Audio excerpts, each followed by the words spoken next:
Hey, Elihu here, Mike Crow also. We are the Western Allies in Russia in a game against the Milnes. Trying something fun, which is to go for an NDRM in 1940, which we figured out we have a slightly better than 50-50 chance. Also do some extra shipbuilding. Do some shipbuilding in Canada in 1940, so in 41 we can build more transports. What else are we doing? Well, our overall plan is to go heavy for atomics, assuming we get some decent breakthrough rolls.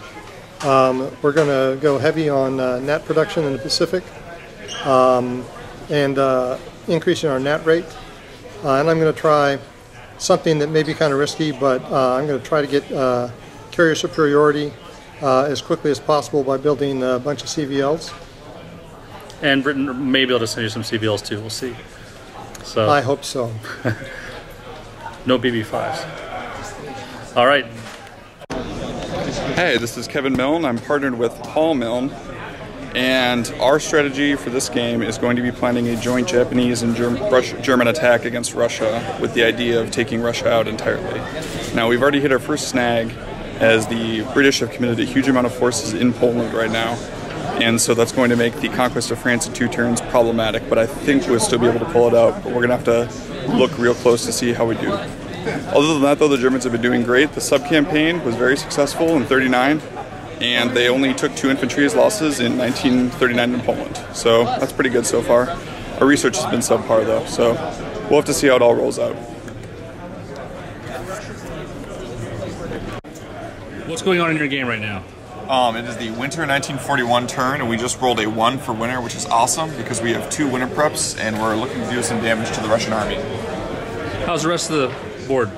The rest of the board looks okay. The Allies are getting a little frisky. Unfortunately, they've had pretty good research on their anti-submarine warfare and their air range and their nationality DRM. So the German sub-campaign's not doing too well, so the Allies are attacking right now. So we're going to have to look to defend this flank over here in Libya at the same time defending the east side. So a little bit of pressure coming from Britain. All right, thanks. Did you just launch Pearl Harbor? I did. Tell me what happened. It was crappy. No carriers. What did you sink?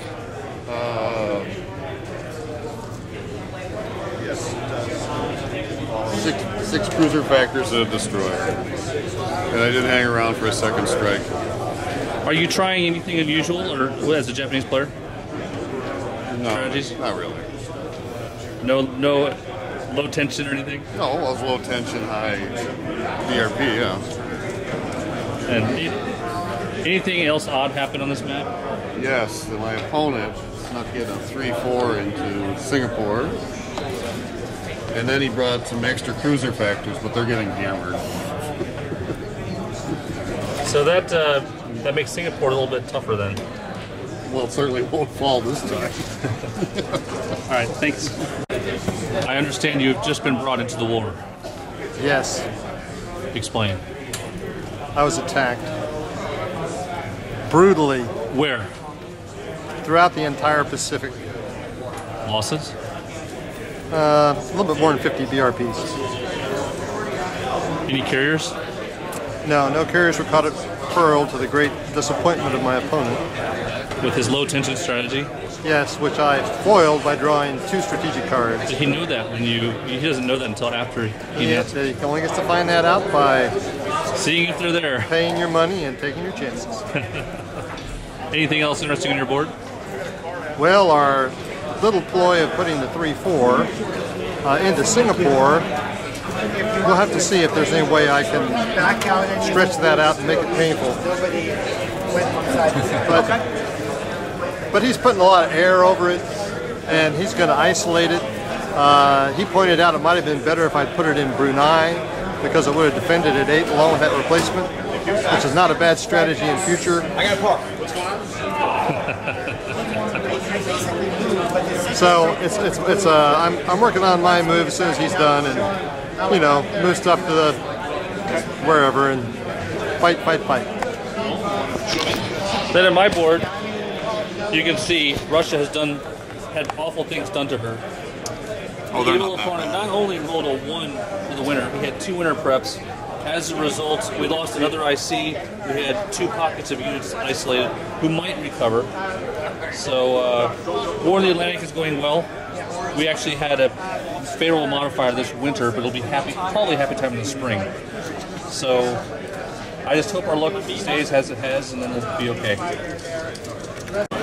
Let's hear the German perspective of this abomination. Alright, well, I did better than historical in Russia, but unfortunately the Western Allies are doing better than historical in France right now. Why did you do well in Russia? I did well in Russia. Well, first of all, our whole strategy was based on going after Russia. We originally were going to have Japan and Germany attack Russia at the same time, but we diverged from that a little bit. Japan decided to stay on their own board, and we went as hard as we could against Russia. We got a nice encirclement up here and got all the way up to, so the Russian line was like this. Unfortunately, the Russians are very, very resilient. They came back and they took all their previous holdings right now, and we're just trying to hold them back as best we can.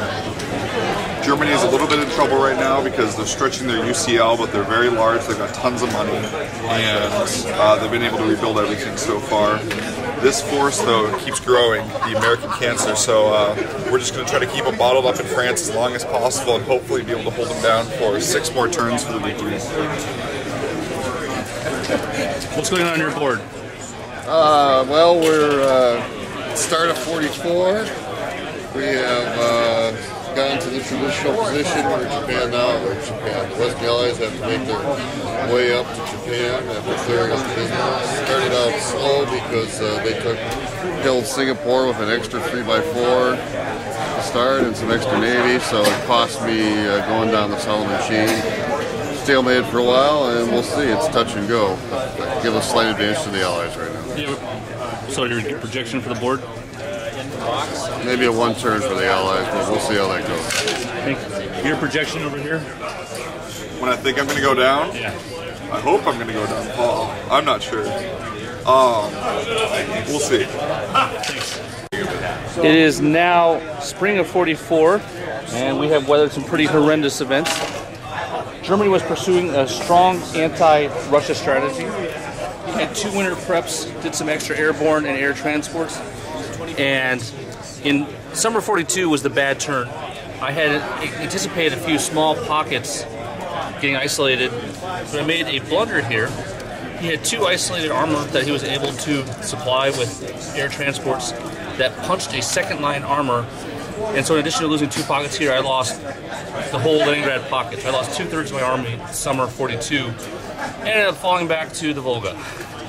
So we made a recovery because we had a 1942 invasion of France, which has been contained, but he pulled so many forces there that Russia was able to recover. In the mid, we've gained all of Africa and Ethiopia, threatening to invade Italy, but he's got 20 air coverage, so we're not quite there yet. What's going on in your game, Mike? Well,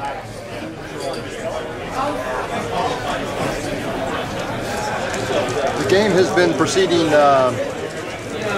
pretty much in typical fashion. There's a couple of things that happened. One is that we pulled a 3-4 over from Europe before Japan declared war in winter 1941 and put it in Singapore. That caused it to take longer to take Singapore, and made it possible for us to have an incursion into the Gilberts and to hold on to Fort Moresby. We had a carrier battle early on over Macon. I got lucky and sank a couple of carriers and damaged one, and he damaged one of my carriers. That kind of loosened his defense up a little bit and allowed me to start attacking the Black Gate. But he's done a great job of making it difficult to advance quickly here. So we're now in the spring of 1944. I've got Rabaul, I've got a port here in Manus, and I've got Leh. And it's his time to set up his defense, and I can project anywhere in this overall area, trying to get as quickly as I can to Japan. Projection for the game, for this board? It's pretty even at this point. And I'm giving him a 1 to 2 turn win on Europe unless we can get a bomb through. Thanks. And by summer...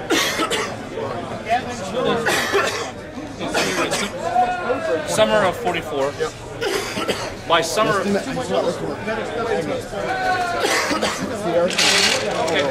Okay. You want to stop and restart it? I did. Oh, okay. It's still going. It's red. Yeah, I can chop it. Just press the button to stop it. So Germany got nuked in the end. Germany did not get nuked in the end. Oh, We had this huge air battle. We had 5 nukes by summer of 45 ready to use. And in spring we had 2 nukes. Germany piled up. They had 11 interceptors, 20 Army air, 3 jets available to fight the bombing campaign. so you couldn't deliver it. It was close because all his bases were within counter-air range. Not of Russia. He strategically stopped the Allies, or he moved his air so the Russians couldn't hit it, and we can only get some of his bases with some of his air with the Allies. We couldn't mass it. We could hit all of it. How close was the bomb to getting dropped in that turn? You tried. We tried. We sent the Brits in first to lower his air. We sent a few one-factor counter-air missions to lower it.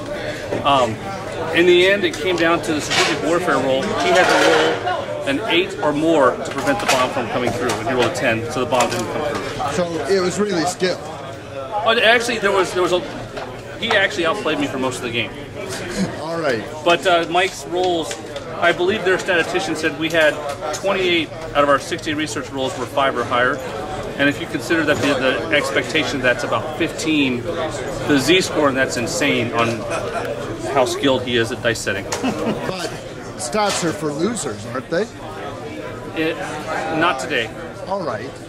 And what that meant was you had 5 bombs left over for Japan, if I counted correctly. And he'll tell you about that. So did you find a use for those? Yes, let's go over to the Pacific. Let's. Now, one by one, where did those little babies go? Okay, well, the first one